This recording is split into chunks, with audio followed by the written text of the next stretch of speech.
Gibran Bobi menang, pelajaran untuk Demokrat dan AHY. Ditulis oleh Alifur Rahman dari Siber.com.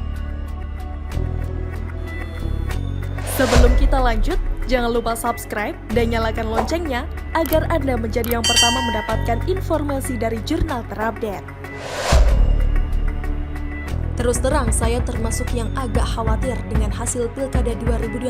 Bukan apa-apa, penangkapan KPK terhadap dua menteri Jokowi itu sangat berdekatan dengan hari pencoblosan. Apalagi dua menteri yang ditangkap kebetulan sekali dari Gerindra dan PDIP. Kebetulan sekali keduanya adalah pendukung Bobi Nasution di Medan. Kalau untuk Gibran, saya gak ragu, anak itu pasti menang telak. Itu saya yakini sejak awal pencalonannya. Bukan karena Gibran punya tim kampanye level Pilpres, tapi karena lawannya memang kurang greget. Selain itu, Solo adalah basis PDIP. Tidak ada yang perlu Gibran khawatirkan dari isu penangkapan dua menteri Jokowi. Saya juga gak kaget kalau Gibran sukses menang dengan perolehan 83% suara. Karena faktor-faktor pendukungnya memang sangat bertolak belakang dengan lawannya. Tapi di Medan persaingannya sangat ketat. Ahyar Nasution adalah wali kota petahana. Ahyar adalah kader PDIP yang membelot ke Demokrat karena tidak mendapat rekom melanjutkan kepemimpinannya. Bobi yang baru dalam dunia politik itu menghadapi calon petahana dengan kekuatan cukup besar. Belum lagi Abdul Somad ikut turun gunung bersama PKS dan gengnya. Penangkapan terhadap dua menteri Jokowi dari dua partai pengusung Bobi jelas cukup menjadi pukulan telak. Dengan gap yang sangat kecil, kemungkinan menang kalahnya menjadi 50-50. Masalahnya, Bobi sebagai menantu presiden punya beban moral yang cukup berat. Menang dianggap biasa, kalah malu-maluin. Publik tutup mata dengan kekuatan besar yang sedang dihadapi Bobi.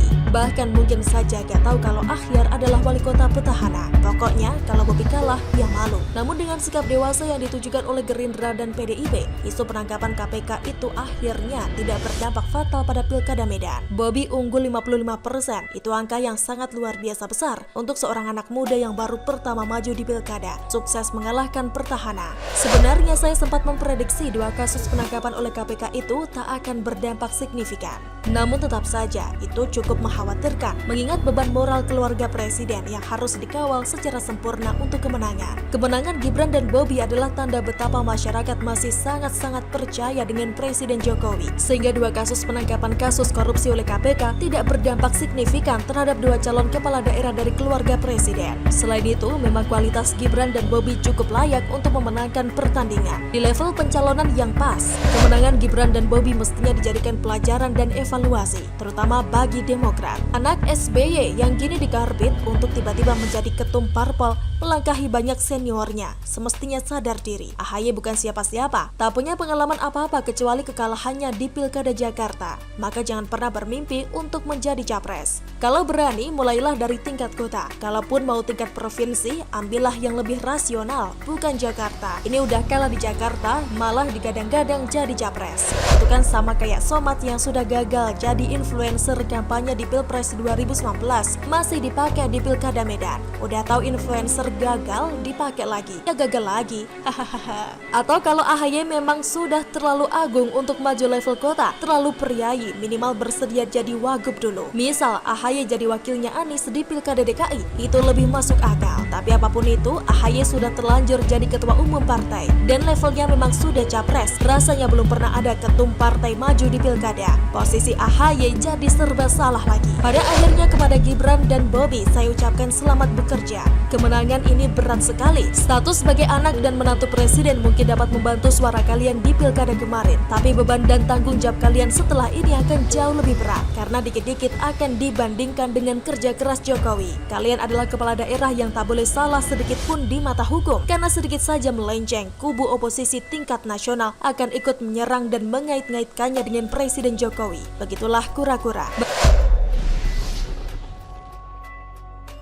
Merespon sikap Presiden Macron, semoga AHY atau Partai Demokrat gak cuma berretorika. Ditulis oleh Widodo SP dari Siber.com. Sebelum kita lanjut, jangan lupa subscribe dan nyalakan loncengnya agar Anda menjadi yang pertama mendapatkan informasi dari jurnal terupdate.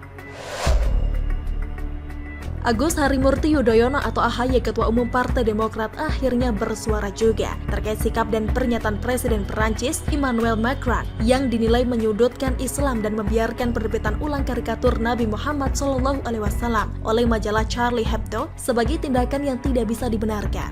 Begini ucapan Mas AHY seperti dikutip dari cuitan akun Twitter @agusyudoyono pada Kamis 29 Oktober 2020. Silakan dicermati ya. Dilihat dari aspek apapun, sikap Macron tetap tidak bisa dibenarkan. Sebagai pecinta demokrasi, saya berharap Prancis sebagai negara demokrasi yang mapan mampu jadi contoh yang baik dalam perlindungan dan penghormatan terhadap hak-hak kelompok minoritas.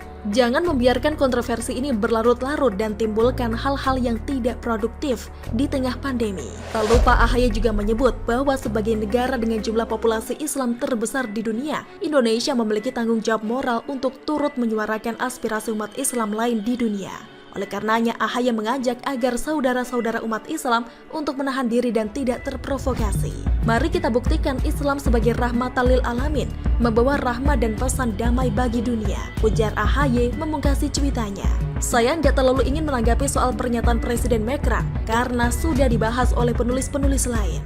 Meski saya merasa Macron tidak bisa sepenuhnya disalahkan sebagai orang nomor satu di Perancis yang ingin melindungi negeri dan membuat keputusan yang dianggapnya terbaik, tetapi saya mau lebih fokus untuk sedikit mengupas kalimat-kalimat bagus ala AHY yang agak-agak mirip dengan Pepo SBY kalau memberi pernyataan. Pertama, saya kurang setuju kalau Mas AHY bilang, dari dilihat aspek apapun, sikap Macron tetap tidak bisa dibenarkan. Sebagai ketum Partai Demokrat di Indonesia, yang sama sekali tidak ada sangkut paut dengan pernyataan maupun kebijakan dari Prancis, kurang tepat dan terkesan menggurui. Memangnya dia siapa kok bisa menilai dari aspek apapun? Sikap Presiden Macron tidak bisa dibenarkan. Kedua, Prancis dianggap belum mampu menjadi contoh negara demokrasi yang baik terhadap perlindungan dan penghormatan hak-hak kelompok minoritas.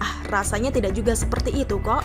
Dibukanya negeri itu terhadap para imigran menjadi bukti bahwa Prancis justru ingin memberi perlindungan kepada mereka yang merasa tidak aman di negara mereka sendiri. Ketiga, kali ini saya agak setuju ketika AHY menyebut bahwa sebagai negara dengan populasi Islam terbesar di dunia, Indonesia kudu menyuarakan aspirasi umat Islam lain di dunia. Agak setuju karena ada catatan sekaligus pernyataan. Aspirasi seperti apakah yang disuarakan? Kalau aspirasi terkait kedamaian, saling menghormati, bertoleransi, dan jika harus menyampaikan protes tetap dilakukan secara elegan. Ini saya masih setuju. Namun maaf, kalau model aspirasi yang hendak ditunjukkan adalah wajah yang tidak menunjukkan bahwa Islam sebagai rahmatan lil alamin. Berhati-hatilah agar jangan sampai kesan negatif ini yang muncul dari Islam di Indonesia. Akhirnya, meski apa yang dicuitkan oleh Mas AHY memang terdengar cukup baik, namun alangkah lebih baiknya jika beliau sebagai ketum Partai Demokrat dapat mendarahkan cuitannya lewat tindakan-tindakan nyata di Indonesia. Alih-alih fokus pada Prancis dengan sebegitunya, sedangkan masih banyak hal yang perlu diselesaikan bersama di negeri ini. Kalau bisa, kalau benar-benar mau, jadikan saja Partai Demokrat yang terdepan untuk melindungi hak-hak minoritas di negeri ini, agar Indonesia dapat menjadi contoh demokrasi yang baik, mencegah dengan segala daya dan upaya agar masyarakat tidak mudah terprovokasi, atau juga jangan sampai ada kader yang memprovokasi, seperti yang pernah terjadi, dan membawa umat Islam di negeri ini agar benar-benar dapat membawa rahmat dan pesan damai. Setidaknya berjuanglah melalui parlemen di tingkat daerah sampai pusat, untuk membuktikan bahwa Partai Demokrat benar-benar berjuang untuk kepentingan rakyat dan kebaikan negeri ini, bukan sekedar upaya untuk meraup suara atau menaikkan elektabilitas yang terbilang cukup nyungsep belakangan ini. Pokoknya jangan hanya berretorika deh, tetapi harus ada tindakan nyata. Jika hal tersebut dapat dilakukan di negeri ini, niscaya suara yang akan dibawa untuk menyalurkan aspirasi di tingkat internasional juga akan lebih didengarkan. Bahkan suatu saat saya yakin dapat menjadi penentu keputusan penting bagi perdamaian dunia ini.